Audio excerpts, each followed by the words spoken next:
Bonjour tout le monde, première vidéo critique cinéma sur une idée de Jules Melon, un pote d'internet qui fait d'excellentes critiques cinéma.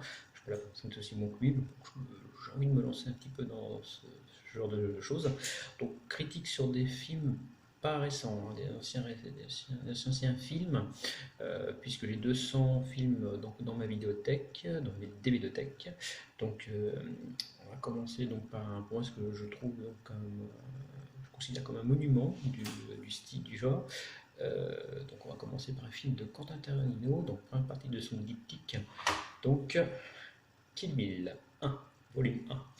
Kill Bill sorti en 2003. Il faut savoir que à l'origine Tarantino voulait faire un seul et unique film, pas deux parties.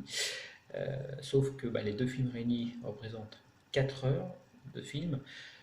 Niveau budget, Péloche, ça passait pas. Tarantino a préféré faire deux films. Le premier, quand je vous dis, sorti en 2003 et le deuxième qui est sorti en 2004. Kill Bill 1 a été présenté en marge du Festival de Cannes 2003 puisque Quentin Tarantino était pardon, excusez-moi pour la prononciation, était président du jury cette année-là. Il a été présenté hors concours, en ouverture, si je me rappelle bien. Il a été très bien accueilli par le public et par la presse sur place, hein. C'est pour ça que je considère ça comme un monument. Puis certains diront que c'est un nanar, mais moi je ne considère pas les Kill Bill 1 et Kill Bill 2 comme un nanar, absolument pas. Pour moi, ce sont deux excellents films. Euh, donc, euh, Kill Bill, en gros, c'est une histoire de vengeance, hein. On va entrer dans la partie synopsis, sans spoilers. Et tout de suite après, on passera à la partie spoilers. Pour rentrer un peu plus en détail dans comment a été construit le film, etc. C'est un peu plus facile de faire des spoilers pour mieux comprendre comment a été monté le film. Et après, je finirai par un petit résumé. Le synopsis, le film, ça se passe en fait dans la chapelle, pardon, l'histoire commence dans la chapelle de Two Pines, une petite chapelle perdue dans le désert en plein milieu du Texas, à El Paso exactement, vraiment un village complètement paumé, Pécor, 100% Pécor d'ailleurs, le flic qui enquête sur ce qui va se passer après sur place me fait un peu marrer parce qu'il a plusieurs gamins qui sont tous des Rangers comme lui, Texas Rangers bien sûr.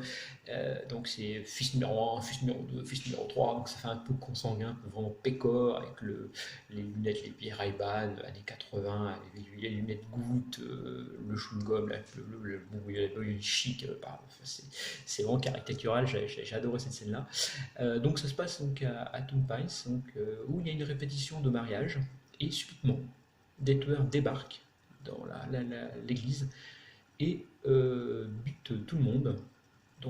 Avec une scène, on voit un gros plan sur la mariée, enceinte jusqu'aux yeux, et le chef des tueurs lui tire une balle dans la tête. Malgré la mariée a beau le supplier de ne pas la tuer, il tire une balle sur la tête. Alors massacre sans raison, meurtre sans raison, on ne sait pas trop ce qui se passe, on ne sait pas après. D'accord. Il pense que la mariée est morte, sauf que la mariée en fait n'est pas morte, elle est dans le coma. Et elle se réveille 4 ans après. Elle a perdu, elle pense qu'elle a perdu son gamin. Voilà, plus tard, petit spoil, excusez-moi. Elle a perdu son gamin, elle est donc alitée et tout, et elle n'a qu'une seule idée dans sa tête, c'est se venger et tuer celui qu'il a laissé pour morte. Bill, car il faut savoir que, attention, la mariée est en fait une ancienne tueuse, membre du détachement international des vipères assassines, dont fait partie les personnes qui l'ont tué. Cette personne, c'est la mariée, parce que dans le numéro 1, on n'entend jamais son nom. Quand il est prononcé, il est bipé. C'est une volonté de Tarantino. Pourquoi on ne sait pas, on l'apprendra peut-être plus tard dans le 2. Et le nom de code de la mariée dans le détachement des Hypersignes, puisque tous les membres de ce détachement ont des noms de serpents mortels, donc c'est Black Mamba. Voilà. On va passer à la partie spoiler. Alors petit hommage à Julien Melon. Spoiler, attention, spoiler, parce que j'ai vu un, mais il fallait la faire. Donc voilà comment on dit couper le film. Donc en fait, le film commence, donc on voit la mariée, ça se passe de nos jours, la mariée, donc elle arrive sur une ancienne partenaire, donc Vernita Green, qui visiblement a arrêté ses habitudes de teuse, puisqu'elle est mère au foyer, donc on voit ça se passe dans un quartier résidentiel, tout ce qui est le plus banal aux États-Unis, petite maison sympa, bien pied, petit jardin, l'arrosage, quartier résidentiel, c'est le plus sympa. Donc elle est visiblement, Vernita Green est devenue mère au foyer. Donc, la mariée sonne à la porte. Hop, Vernita Green, oh, qu'est-ce qui se passe? Qu'est-ce que t'es encore vivante et tout. Donc, scène de combat, ça cache tout dans la maison, scène de combat au couteau et tout. Et le combat est arrêté par la fille de Vernita, Nikki, 4 ans. Donc, Vernita dit ouais, je sais pas comment tu donnes ma fille et tout. Bon, la mariée dit ok, d'accord, sauf que c'est plus fort que pour elle, Vernita donc, essaye de tuer la mariée qui tue donc Vernita devant les yeux de sa fille, avec une petite phrase donc, qui dit que elle l'a tuée pour une bonne raison, et si la fille souhaite se venger, la mariée comprendra.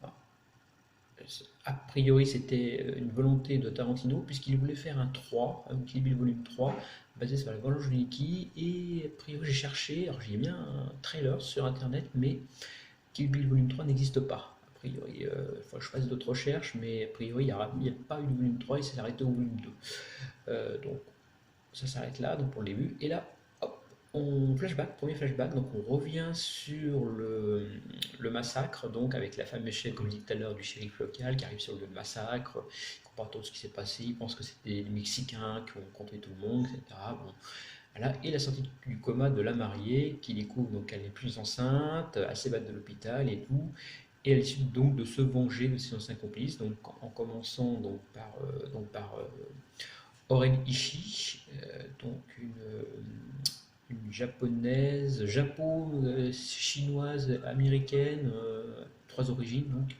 Elle se rend donc à Tokyo pour la tuer. Donc on voit les origines, donc l'historique de Oren Ishii, donc qui est incarné par Lucy Liu, donc grand nom également, hein, parce que la mariée, ah oui, je ne vous ai pas dit, elle est incarnée par Uma Thurman, donc pareil, grand nom.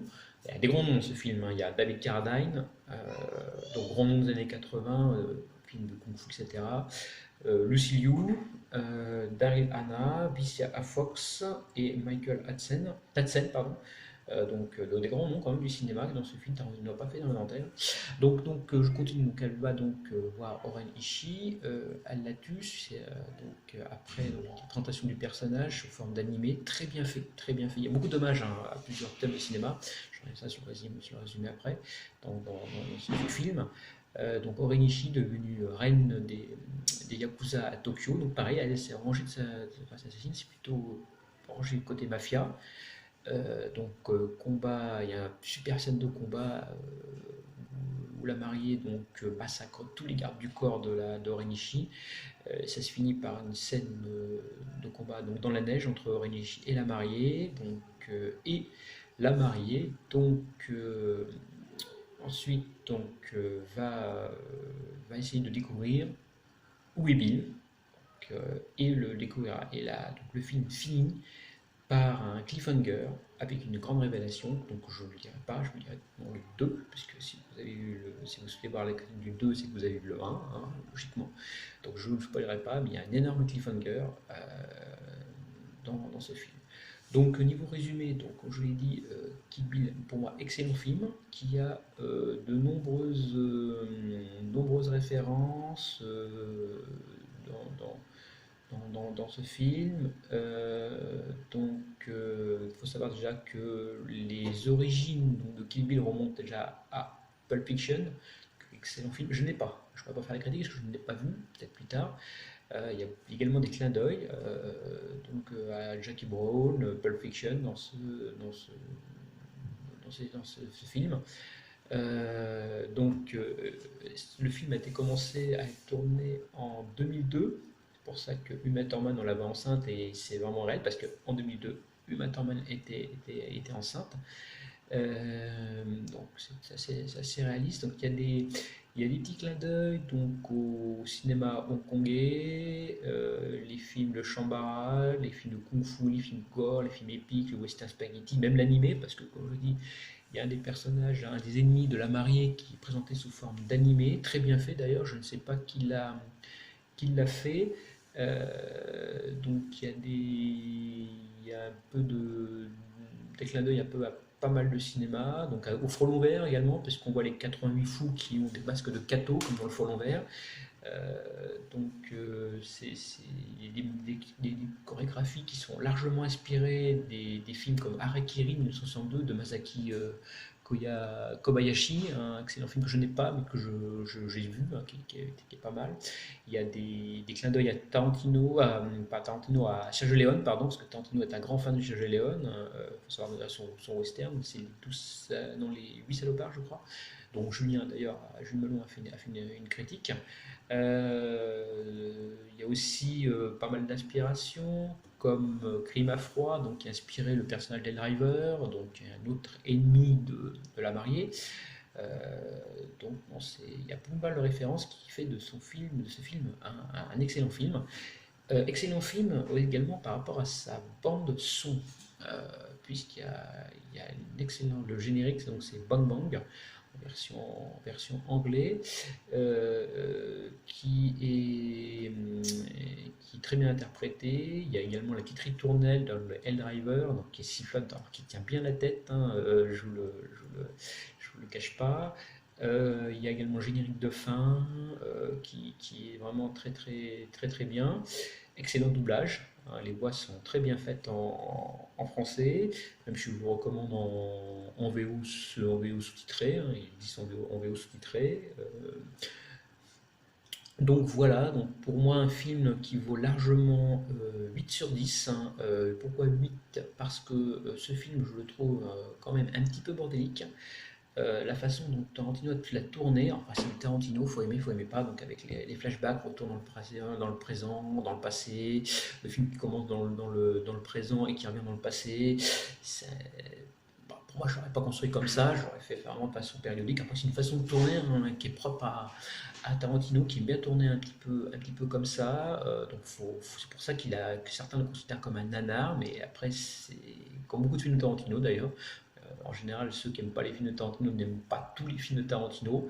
Ceux qui aiment les films de Tarantino aiment tous les films de Tarantino, donc j'en fais partie. Pour moi, Tarantino fait d'excellents films. Même si je ne les ai pas tous vus, j'avoue, mais il fait vraiment d'excellents films. Euh, que dire de plus sur ce film? Allez le voir. Voilà, prenez-le. Il existe en DVD. Moi, ça fait un petit moment que j'ai le DVD, hein. Je l'ai acheté à sa sortie en DVD, donc 2004 ici. Alors, je fais une petite erreur tout à l'heure, c'est le Festival de Cannes 2004. Et le film est sorti en 2003, mais c'est le Festival de Cannes de 2004, apparemment. Non, pardon, de 2003. 2003. C'était en 2004 qu'il avait dit. Ouais, pardon. 2004, en fait, c'est Tarantino qui avait parlé de refaire un 3, mais il ne l'a pas fait. En fait, il ne l'a pas fait et il voulait le faire parce que, comme je vous l'ai dit, c'est un grand fan de Sergio Leone. Et en fait, il voulait sa trilogie, parce que Sergio Leone a fait une trilogie, la trilogie des dollars. Et là, il voulait le faire. Il voulait l'appeler Kill the Bride. Et c'était basé effectivement, comme je dis, sur Nicky, la film comment ça s'appelait là, j'ai oublié son nom tout à l'heure, de la femme qui allait tuer la première ennemie de la mariée. Si je retourne le nom, je vais regarder ce que je mets un petit peu de mon PC, j'avais fait une petite tête, de Vendetta Green, pardon, excusez-moi. Mais il s'est pas fait, ce film s'est pas fait, je ne sais pas pourquoi, comment, il s'est pas fait. Voilà, donc comme je dis, excellent film, je vous recommande. Voilà. Donc je vais donc m'attaquer maintenant au volume 2. Et si cette vidéo critique, cette première vidéo critique vous a plu, donc dites-moi ce qui ne va pas, ce qui ne va. C'est ma première vidéo, donc il peut y avoir des erreurs, je m'en excuse. Et ben, je vous ferai le 2 que je trouve un peu mieux. D'ailleurs, je vous expliquerai pourquoi, si bien sûr vous souhaitez avoir une suite de cette critique. Écoutez, bah, bonne journée, et puis bah, j'attends vos retours. Au revoir.